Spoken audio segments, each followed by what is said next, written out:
Hey guys, Shadylikeatree here, and I have a very special Reminiscing with Shady for you guys today.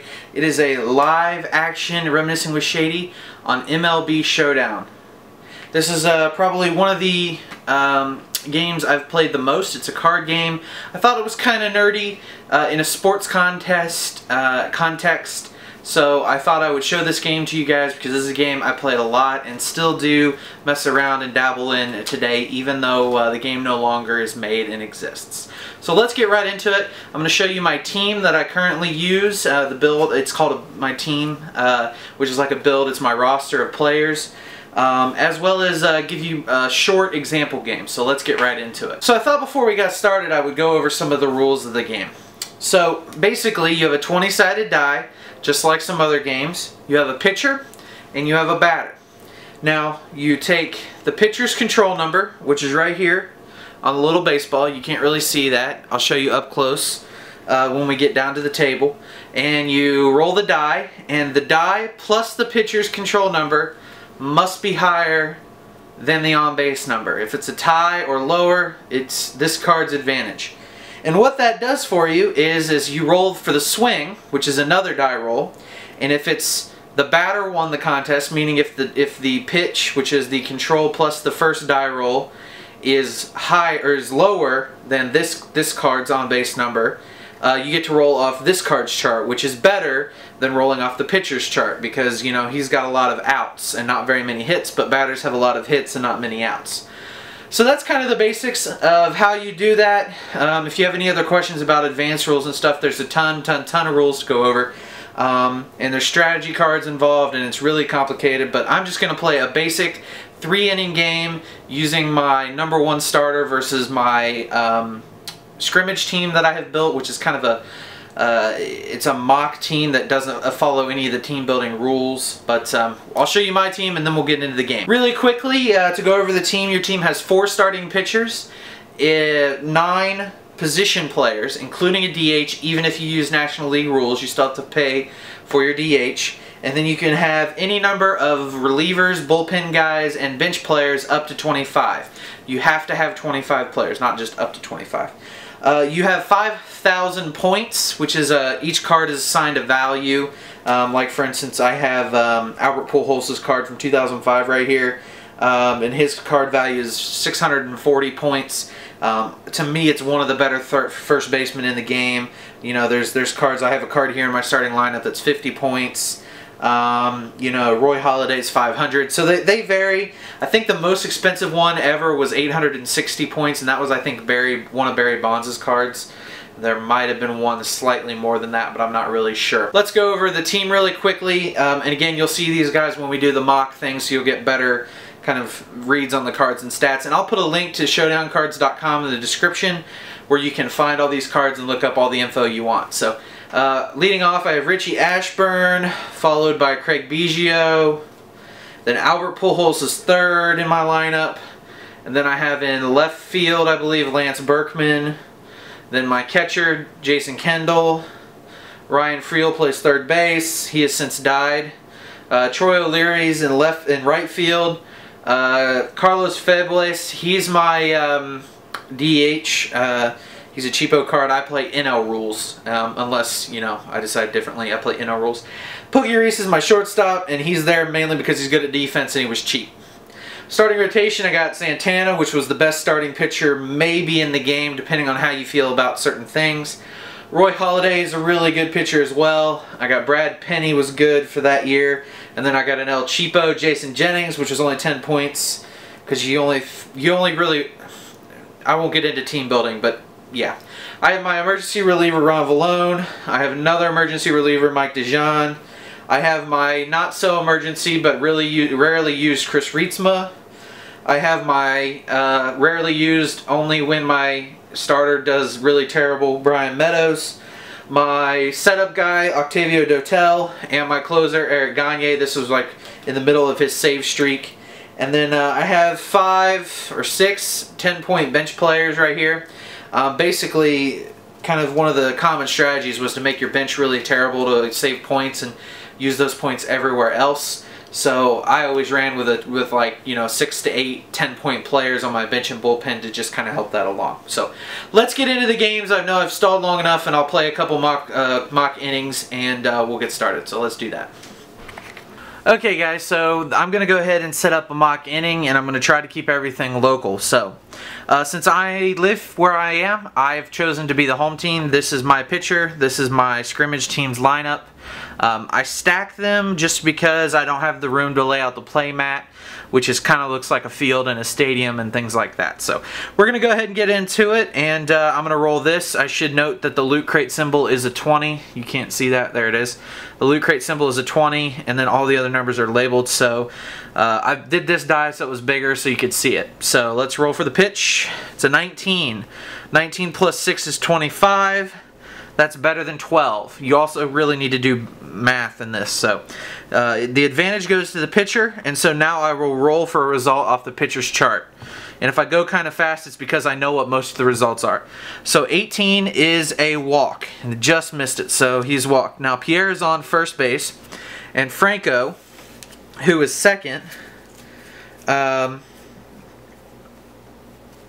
I screwed up the lineup. Franco's not second. That's what I was wondering. Yeah, I gotta adjust the lineup. Give me 1 sec. Now I'm back. Okay, I fixed the lineup. Damon is actually second. So we just repeat the process until we get 3 outs and 2. So Santana does not have the advantage. And it's an 8, which is another walk. Uh-oh, 2 walks to start the game. That's not a good sign. Alright, so let's roll again. And that's a 12. Santana has the advantage on Walker. An 11, which I believe is, yes, it's a ground ball. So, to get a ground ball, the runner on first base is automatically out. The runner that was on second base automatically moves to third. Larry Walker's speed is a 12. And I believe I have him out automatically because my defense is a 4, 5, 7, 11. So I need to roll a 2 or higher to get the double play. And I've done just that. I rolled a 15. So Larry Walker is out. So then Eli Marrero is up. And I don't know if you can see that or not, but I rolled a 17. And he got a 10, which is a ground ball, so Marrero is out. 2 walks in the inning, but no damage done. And my pitcher gets to live to pitch another game. So here we go on offense, and I will say that my team is much better than the practice team. All the practice team cards you see I have more than one of. I have the entire 2005 set. But the cards that I use are not always, I usually only have 1 copy of because they're harder to find. So this is Richie Ashburn going up against Jose Lima. Lima gets a 12 for the pitch. He gets the advantage. I roll a 12, which is a ground ball. Ashburn's out, 1 out. Roll for Biggio, 18 on the pitch. 18 on the swing, which I do believe is a walk. Yes, so Biggio has walked. Now, if I so choose, I can steal. Biggio has a 24 speed. Veritek, the catcher, has a 5 arm. Now, in this case, let me show you Veritek. This is Veritek. He happens to actually be the first player up in the next inning. If I roll a 20 right now, Biggio's out. If I roll anything else, he's safe on second. 16, he's safe. And Pujols is up. So Biggio has a stolen base and a walk now. Alright, 14, Lima has the advantage. Pujols gets a ground ball. Biggio moves to third on the ground ball. Pujols is out. And then Berkman gets the advantage because 10 plus 4 is 14 and it ties. Be something good. That's on a corner. We're going to roll again. Oh, nice catch. That's a 7. It's a walk.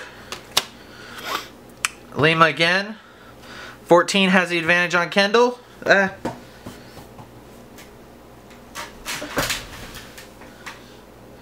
We'll roll again because I have a roll. If the die rolls off the table, the roll doesn't count. And he gets a 14, which is an out. So, inning over. Kendall was the last guy to bat. Friel will be due up the next inning. And you repeat this time and time and time again until you've finished however many innings you designate to play. I would like to play one more inning, so if you would like to see that inning, stick around. If not, feel free to take off because you've seen pretty much everything I have to show you. So Santana's up again, and that's a 2. You can't see that. Veritek's advantage, and Veritek rolls a 19, which is a double. That's not good.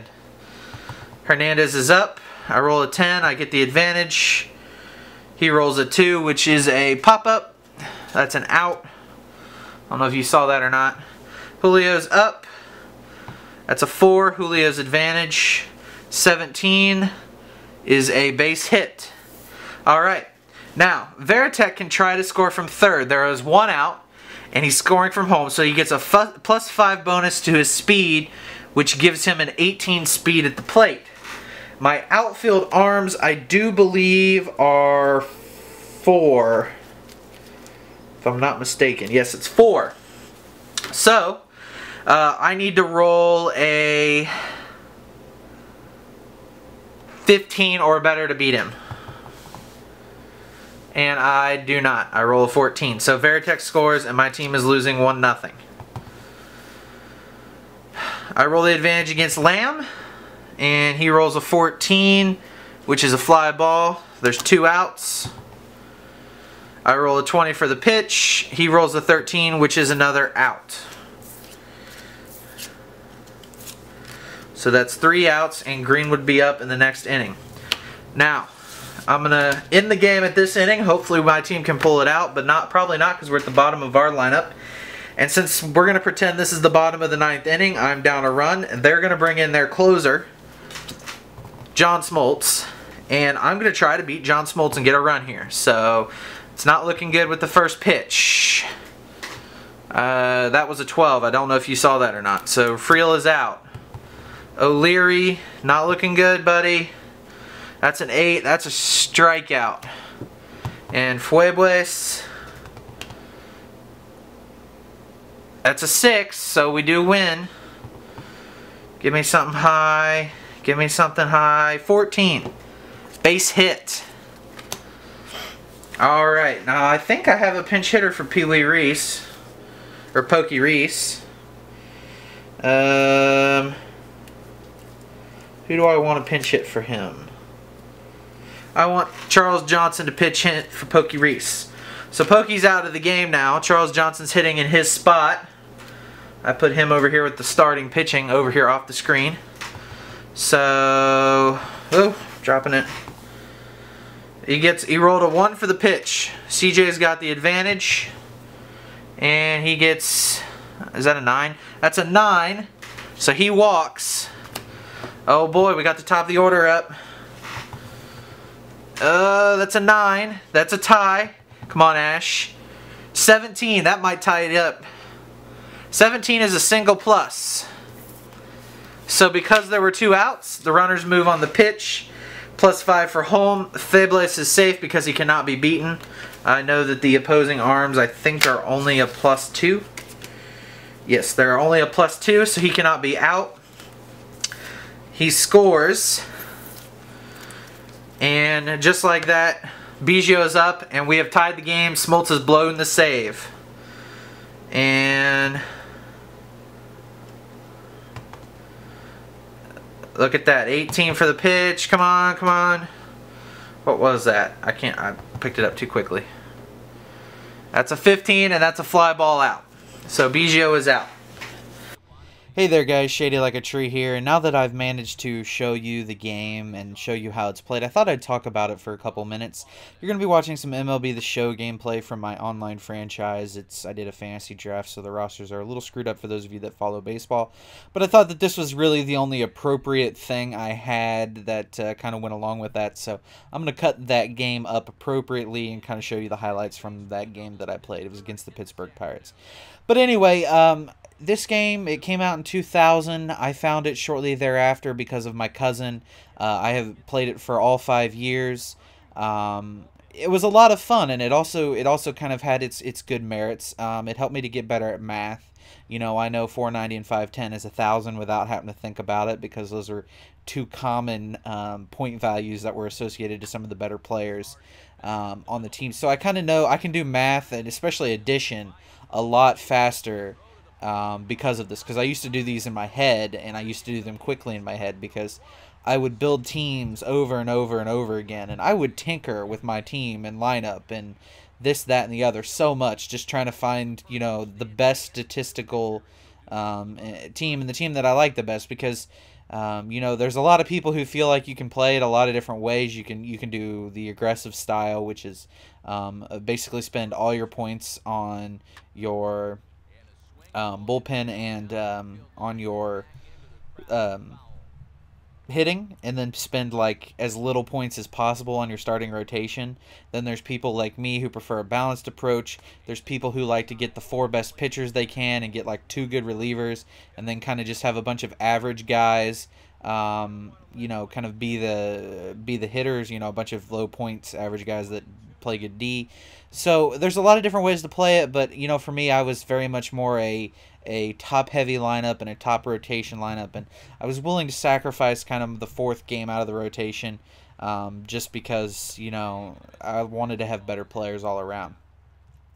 There were a lot of good cards over the years and favorite cards, but I think Ryan Freel's 2005 card might be my favorite. I think he's 170 points, 11 on base, plus 3 fielding at third base. And he was, I believe, a 21 speed, if I'm not mistaken. So that, to me, that card was like my favorite card. Also, Eric Gagne's 2004 was lights out. It was a really good card. And, you know, I always used to use Albert Pujols, and I would use Jim Edmonds quite a bit because he was a good defender and a good hitter. So I used a lot of good cards over the years, but, you know, Ryan Freel and I think Eric Gagne were my 2 favorite. I have, as far as the sets, I have the entire 2005 set, both the base set and the trading deadline set. I have most of the better 2004 cards. I have the entire All-Star Game series minus, I think, one holographic card, which I believe is Alfonso Soriano, if I'm not mistaken. But I have all the others, so I do have quite a bit to play. And then I have, from the earlier years, I have a lot of the more popular players and some of the better cards, just because back in the day I used to do a 2002 to 2005 league, so I had 2002 Robbie Alomar and things like that that I still actually have physical copies of. So the last thing I wanted to talk about kind of for this video was just to say thanks for watching this game. While it's not a video game, it's an important game because it's one that I've played a lot. I went to a couple tournaments, didn't do particularly well. I think my best finish was like 4th at Nationals, but there weren't a ton of people playing this game. So it was like, you know, it was never really that big of a deal, and I didn't know anyone locally that played it. And actually, funny story, I used to play competitively with people online using AIM. There was this code where you could roll a die, a 20-sided die in AIM, and you could play it that way. And I actually remember that was the first time I got into like microphones and chatting and really online, was because I had to play this game. So in a way, this Twitter, Facebook, YouTube community kind of all came about for me and my involvement in it when I first got a Facebook and a MySpace, so I could connect with these people way back in the day. Because, you know, at first I thought social media, who needs this, you know, just talk to the people you know. And I never thought the internet would be the way it is today. And, you know, a lot of you younger kids aren't going to know what I'm talking about, because back in the day we had dial-up. I'm talking I lived before dial-up even existed. So I just thought I'd share this game with you. Let me know what you think of these live actions. I don't expect to do any more. I think kind of doing like things like Monopoly or those kind of games is kind of out of the question. But I think that this is kind of along the lines of, say, Pokemon and nerd culture and video game culture. So I think this is a little bit closer than, say, to doing a game like maybe a Monopoly or what have you. But I just wanted to showcase this game off because it is one of the most played games I've ever played, and I do still like it a lot. So I hope you guys have a great time and you've enjoyed Reminiscing with Shady this week. I will see you next week, and have a good one. Take care. Finds himself down a strike. It's 0-1. Swing and a miss, and with that, the Bucks are down to perhaps their final strike of the ballgame. And he strikes him out to end it here, as they were able to get the possible tying run to the plate, but could not cash in.